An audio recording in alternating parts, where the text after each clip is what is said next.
Bismillahirrahmanirrahim. Assalamualaikum warahmatullahi wabarakatuh. Yang terhormat Bapak Ardian Darutama selaku dosen pengampu mata kuliah Filsafat Umum. Di sini kami akan mempresentasikan mengenai keadilan menurut Aristoteles. Sebelumnya, izinkan saya untuk memperkenalkan anggota kelompok 10 yang terdiri dari saya sendiri, Siti Umi Nafiat Salwa, NIM 4121076, kemudian Nur Fatihah, NIM 4121059, dan Adinda Nur Hasanah, NIM 4121061. Untuk mempersingkat waktu, langsung saja kita menuju materi yang pertama. Baik, di sini saya Nur Fatihah NIM 4121059 akan membacakan biografi Aristoteles. Aristoteles dilahirkan di kota Stagira, kota di wilayah Kalsides, Thracia, Macedonia Tengah tahun 384 sebelum Masehi. Ayahnya yang bernama Nikomakus adalah seorang tabib pradi Raja Amintas III dari Macedonia.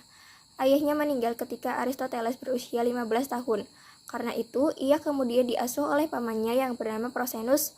Pada usia 17 tahun, Aristoteles pergi ke Athena, belajar di Akademi Plato dan menjadi murid Plato. Kemudian ia diangkat menjadi seorang guru selama 20 tahun di akademi tersebut.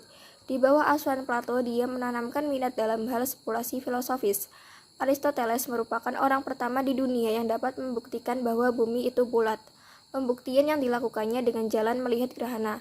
10 jenis kata yang dikenal orang saat ini dengan kata benda, kata sifat, kata benda, dan sebagainya merupakan pembagian kata menurut pemikirannya. Aristoteles akhirnya melarikan diri ke Kalkis.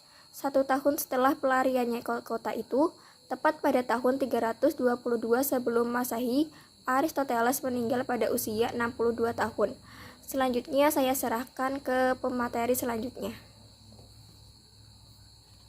Perkenalkan, nama saya Dinda Nurasana dengan NIM 4121061. Di sini saya akan menjelaskan tentang pemikiran tokoh Aristoteles. Yang pertama ada logika. Penemuan Aristoteles yang terbesar dalam bidang logika adalah silogisme atau silogimos. Yang kedua, filosofia teoretika. Terdiri dari A. Fisika, yaitu tentang dunia material atau ilmu alam dan sebagainya. Yang B. Matematika, yaitu tentang barang yang menurut kuantitasnya. Yang C. Metafisika, yaitu berpusat pada persoalan barang dan bentuk. Yang ketiga, filosofia praktika atau tentang hidup kesusilaan. Terdiri dari A. Etika atau kesusilaan dalam hidup perorangan, dan ekonomi atau kesusilaan dalam hidup kekeluargaan. B. Politika atau kesusilaan dalam hidup kenegaraan. Yang terakhir, yang keempat, yaitu filosofia poetika atau aktiva atau pencipta. Di bidang seni, Aristoteles memuat pandangannya tentang keindahan dalam buku Poetike. Keadilan menurut Aristoteles. Yang pertama, keadilan komunikatif, yaitu perlakuan kepada seorang tanpa melihat jasa yang dilakukan. Contohnya seorang koruptor yang tetap dikenai sanksi tanpa melihat status atau kedudukannya. Yang kedua, keadilan distributif, yaitu perlakuan kepada seorang sesuai dengan jasa-jasanya yang telah dilakukan. Contohnya gaji pegawai satu dengan yang lainnya tentu saja berbeda karena disesuaikan dengan kemampuan serta bidang pekerjaan yang telah dilakukan.